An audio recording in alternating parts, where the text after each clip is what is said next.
Hello students, how are you? As you know, the first chapter, The Rise of Nationalism in Europe, has been completed by me. Now I am going to start second chapter.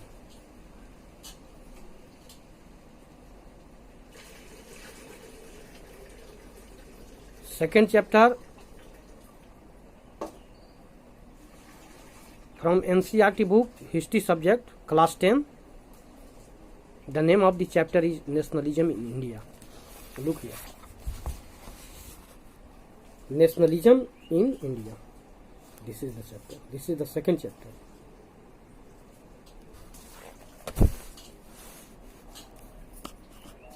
Actually, nationalism in India is third chapter, but I am telling second chapter because second chapter Indo-China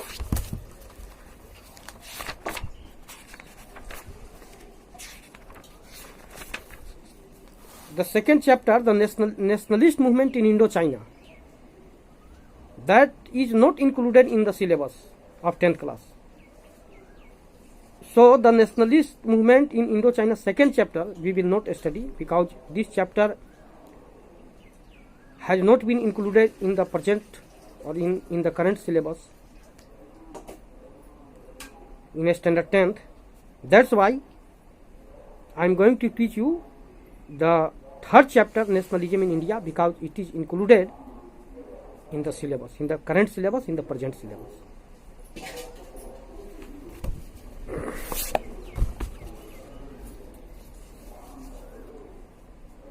Nationalism in India means Bharat में राष्ट्रवाद. As you have seen, modern nationalism in Europe came to be associated with the formation of nation states. जैसा कि आप देख चुके हैं, आधुनिक राष्ट्रवाद जो यूरोप में आया उसने नेशन स्टेट्स का निर्माण किया. जो यूरोप के जो देश कई अलग अलग टेरिटोरी में डिवाइडेड थे, उन्होंने उन सारे टेरिटोरी और स्टेट्स को मिलाकर एक वन नेशन स्टेट का निर्माण किया. इस तरह से यूरोप के कई देशों में वन नेशन स्टेट का निर्माण किया गया और इस तरह से यूरोपीय देशों में नेशनलिज्म यानी राष्ट्रवाद आया. It also means a change in people's understanding of who they were and what define their identity and sense of belonging. और एक राष्ट्र का निर्माण होने से और राष्ट्रवाद के आने से, नेशनलिज्म के आने से और वन नेशन स्टेट का निर्माण होने से यूरोपीय देशों की जनता इस बात को समझ पाई कि वे कौन हैं, उनकी पहचान क्या है और वे किस प्रकार से एक दूसरे से बिलोंग करते हैं.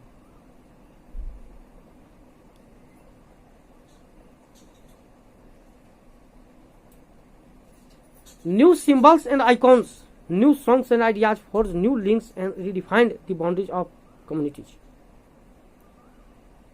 नए संकेत, न्यू सिंबल यानी कि नए संकेत चिन्ह, नए प्रतीक, राष्ट्र के लिए नए प्रतीक चिन्ह, राष्ट्र के लिए नए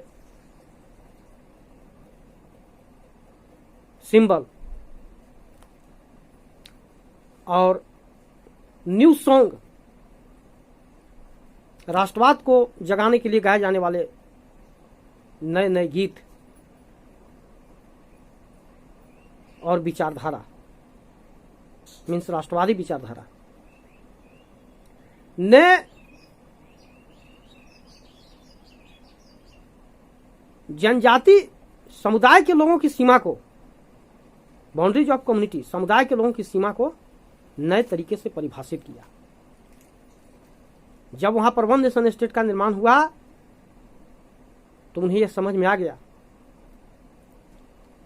कि जाति के आधार पर, धर्म के आधार पर, भाषा के आधार पर, on the basis of religion, caste, language,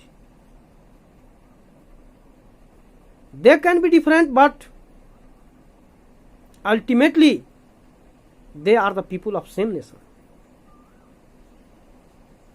ये हो सकता है कि जाति, भाषा, धर्म के आधार पर, संस्कृति के आधार पर वे अलग अलग हों, लेकिन अंततः वे एक राष्ट्र के नागरिक हैं। उनका देश एक है, उनके देश का राष्ट्रीय चिन्ह एक है, उनके देश का राष्ट्रीय झंडा एक है, उनका नेशनल फ्लैग एक है, उनका नेशनल सिंबल एक है।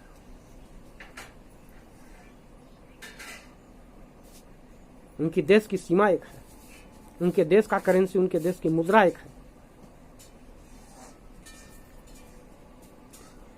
In most countries, the making of this new national identity was a long process. लेकिन उनका यह राष्ट्रीय पहचान बनने में एक लंबा वक्त लग गया।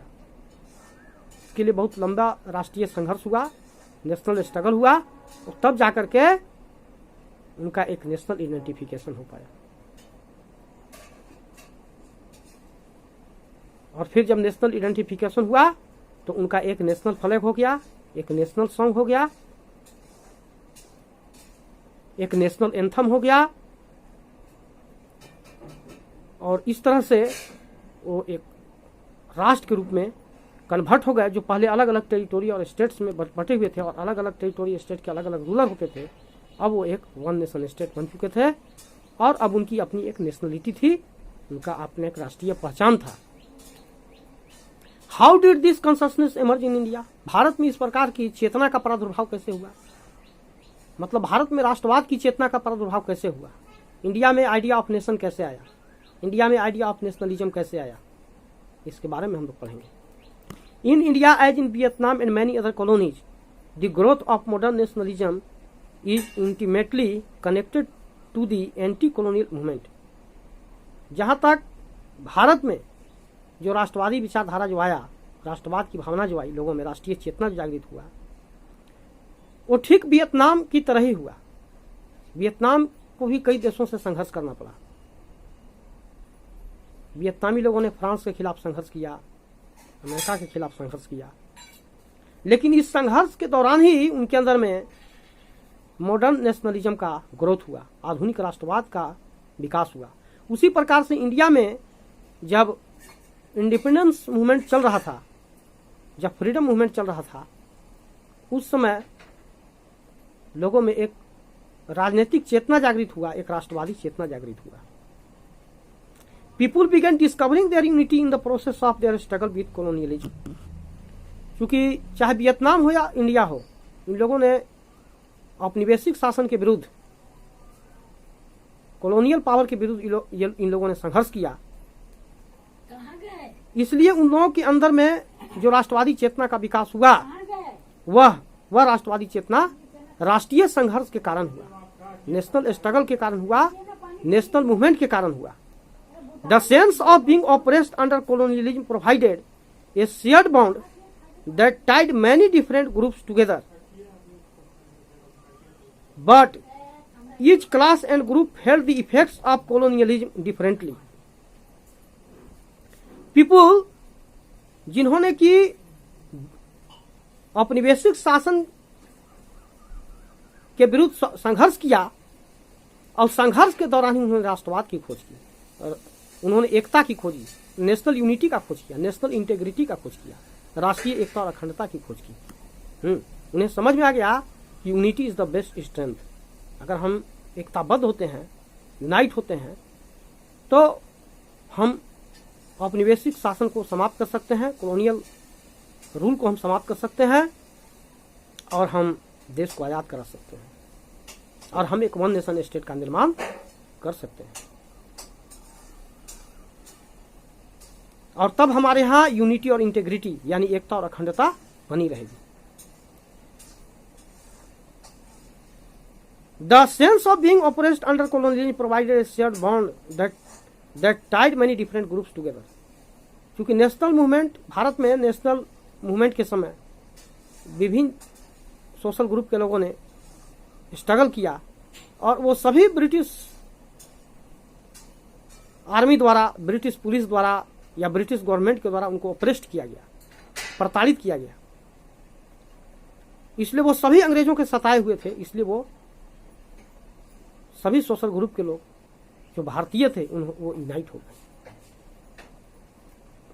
But each class and group felt the effect of colonialism differently. Their experience were varied. लेकिन औपनिवेशिक शासन के संबंध में हर सोशल ग्रुप के लोगों की सोच अलग थी, उनके अनुभव अलग थे, उनका एक्सपीरियंस अलग था. And their nations of freedom were not always the same. और उनकी आज़ादी के मायने भी उनके लिए अलग अलग थे. उनके लिए फ्रीडम का मतलब भी अलग अलग था. The Congress under Mahatma Gandhi try to force their groups together within one movement.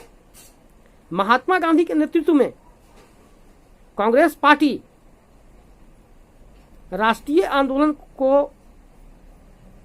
पूरे देश में फैलाना चाहती थी और राष्ट्रीय आंदोलन के माध्यम से, नेशनल मूवमेंट के माध्यम से भारत के जितने भी सोशल ग्रुप के लोग थे, सोशल ग्रुप के जो लोग थे, उनको यूनाइट करना चाहती थी, एकताबद्ध करना चाहती थी. But the unity did not emerge without conflict. लेकिन भारत में बिना संघर्ष के एकता का प्रादुर्भाव नहीं हुआ. In an earlier text book you have read about the growth of nationalism in India up to the first decade of 20th century. पिछले टेक्स्ट बुक में आपने पढ़ा है कि भारत में राष्ट्रवाद का विकास कैसे हुआ. खास तौर से 20th सेंचुरी के फर्स्ट डिकेड यानी 20वीं शताब्दी की पहले दशक में राष्ट्रवाद का विकास भारत में कैसे हुआ, ये आपने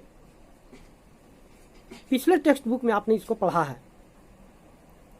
इन this chapter we will pick up the story from the 1920 and study the non cooperation and civil disobedience movement. इस चैप्टर में, इस अध्याय में हम लोग 1920 से लेकर और हम लोग नॉन कोऑपरेशन मूवमेंट और सिविल डिसोबीडियंस मूवमेंट तक के इतिहास को हम लोग पढ़ेंगे. We will explore how the Congress sought to develop the national movement. हम लोग यह पता लगाएंगे किस प्रकार कांग्रेस पार्टी ने राष्ट्रीय आंदोलन का विकास किया, नेशनल मूवमेंट को डेवलप किया. How different social group participated in the movement. और कैसे अलग अलग सामाजिक समूह के लोगों ने राष्ट्रीय आंदोलन में अपनी भागीदारी सुनिश्चित किया. And how nationalism capture the imagination of people. और किस प्रकार से राष्ट्रवाद ने लोगों की कल्पना को कैप्चर कर लिया, उन लोगों की कल्पना को, अपने लोगों की सोच को अपने अधीन किया. इसके विषय में हम लोग इस चैप्टर में पढ़ेंगे. Now new topic, this one, the first world war, Khilafat and non cooperation. The first world war, Khilafat and non cooperation, this topic. In the years after 1919, we see the national movement is spreading to new areas. वर्ष 1919 के बाद हम लोगों ने देखा कि राष्ट्रीय आंदोलन देश के विभिन्न नए क्षेत्रों में फैल गया. Incorporating new social groups and developing new modes of struggle. इसमें नए नए सोशल ग्रुप के लोग, नए नए सामाजिक वर्ग के लोग इस राष्ट्रीय आंदोलन में, नेशनल मूवमेंट से जुड़ गए और एक नए प्रकार के संघर्ष का जन्म हुआ. How do we understand these developments. हम इस राष्ट्रीय विकास को कैसे समझ सकते हैं. What implication did they have. First of all, the war created a new economic and political situation. सबसे पहले हमें यह देखना होगा, the war created a new economic and political situation. It led to a huge increase in defense expenditure, which was financed by war loans and increasing taxes. Customs duties were raised and income tax introduced. Through the war years, prices increased, doubling between 1930 and 1980. यहाँ first world war की बात हो रही है. First world war was started from 1914 and it was ended in 1918. प्रथम विश्व युद्ध का जन्म 1914 में हुआ और इसका अंत 1918 में हुआ. तो इस दौरान मतलब मीन्स 1913 से लेकर 1918 के बीच में भारत में वस्तुओं की कीमतें डबल हो गई। कंज्यूमर गुड्स यानी उपभोक्ता वस्तुओं की कीमतें डबल हो गई थी, महंगाई डबल हो गया था और दुगना हो गया था। और अंग्रेजों ने इस युद्ध का खर्च जुटाने के लिए टैक्स बढ़ा दिया, कस्टम ड्यूटी बढ़ा दिया, सीमा शुल्क बढ़ा दिया और इनकम टैक्स भी लोगों पर इंपोज किया, लोगों पर आयकर भी लगा दिया। Through the war years price increase doubling between 1913 1918। जैसा कि मैं पहले कह चुका हूं, 1913 से लेकर 1918 के बीच फर्स्ट वर्ल्ड वार के दौरान वस्तुओं की कीमतें डबल हो गई थी, यानी दुगनी हो गई थी, leading to extreme hardship for the common people. आम आदमी के लिए जीना कठिन हो गया था। इस महंगाई में एक आम आदमी के लिए, एक गरीब खासकर पुअर क्लास मिडिल क्लास लोगों के लिए जीना मुश्किल हो गया था। Villages where called upon two supply soldiers and the force recruitment in rural area called wide spread anger. गांव में जो अनाज फल सब्जियों का उत्पादन हो रहा था, खाने पीने की चीजों का उत्पादन हो रहा था, वो सेना को सप्लाई कर दिया जा रहा था। वो सेना जो फर्स्ट वर्ल्ड वार में पार्टिसिपेट कर रही थी, उनकी जरूरतों को पूरा करने के लिए वो एग्रीकल्चर प्रोडक्शन जो है उनको सप्लाई कर दिया जा रहा था। और गांव में जबरदस्ती लोगों को सेना में बहाल किया जा रहा था, जिसके कारण से लोगों में आक्रोश था। Then in 1980, 1919, in 1920, 1921, crops failed in many parts of India. 1918 से लेकर 1919 के बीच और 1920 से लेकर 1921 के बीच भारत में अकाल पड़ने के कारण फसल चौपट हो गया, resulting in acute shortage of food. परिणाम यह हुआ कि भोजन का अभाव हो गया, भोजन का तीव्र अभाव हो गया, भोजन की कमी हो गई। This was accompanied by an influenza epidemic। और उसी समय इन्फ्लुएंजा नाम का एक संक्रामक रोग फैल गया।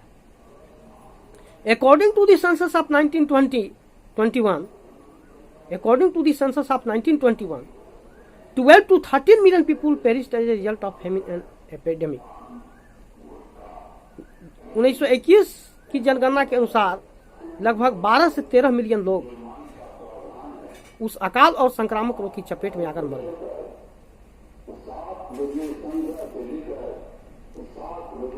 People hoped,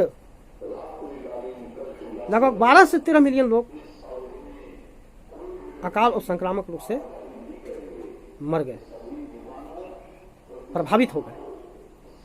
people hope that their hardship would end after the war was over, but that did not happen.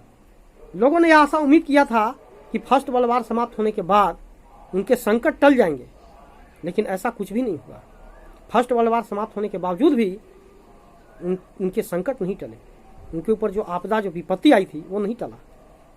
At this stage a new leader is appeared and suggested a new mode of struggle. उस समय एक नए प्रकार का नेतृत्व जो है उभर कर सामने आया और नए प्रकार का संघर्ष जो है वह भी उभर कर सामने आया। The idea of satyagraha, satyagraha के विचार। Mahatma Gandhi return to India in January 1915। Mahatma Gandhi 1915 जनवरी में 1915 जनवरी में भारत वापस आए। As you know, he had come from South Africa where he had successfully fought the racist regime with a novel method of mass agitation. Mahatma Gandhi पहले England में बैरिस्टर का पढ़ाई करने गए थे और वहां से 1915 में वो भारत वापस आए।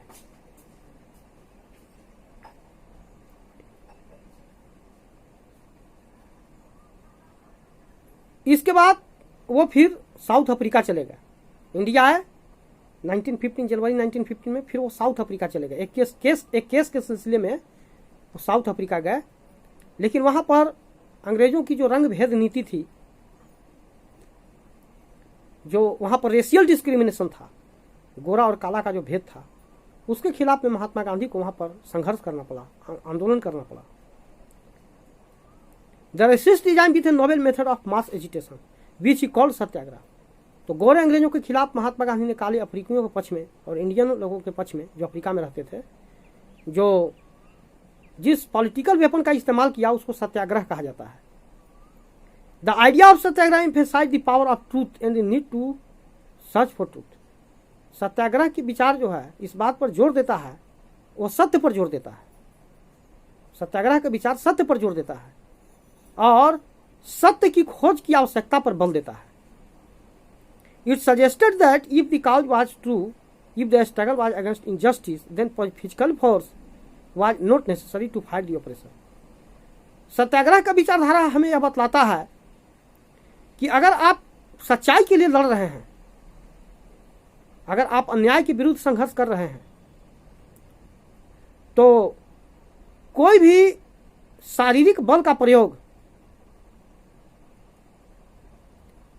करने की आवश्यकता नहीं है उन लोगों के विरुद्ध जिन्होंने आपको प्रताड़ित किया है, जो ऑपरेशन है, जो आपने प्रताड़ित किया, जिन्होंने आपका शोषण किया, जिन्होंने आप पर जुल्म और अन्याय और अत्याचार किया। ऐसे आतताइयों को ऑपरेशन कहा जाता है।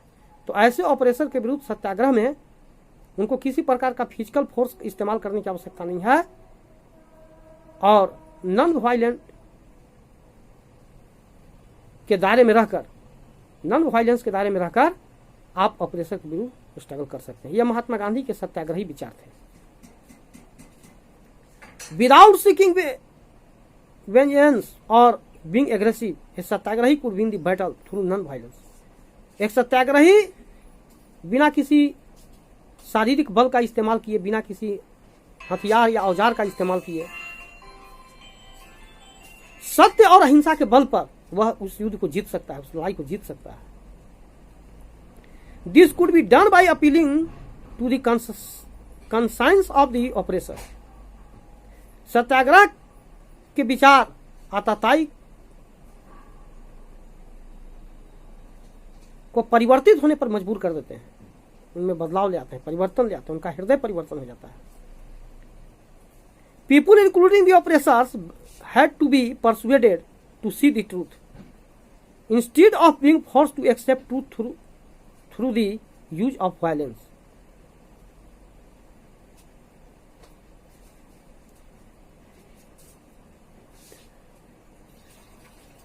आतताई के विरुद्ध हिंसा का इस्तेमाल करने और किसी फिजिकल फोर्स का इस्तेमाल करने के बजाय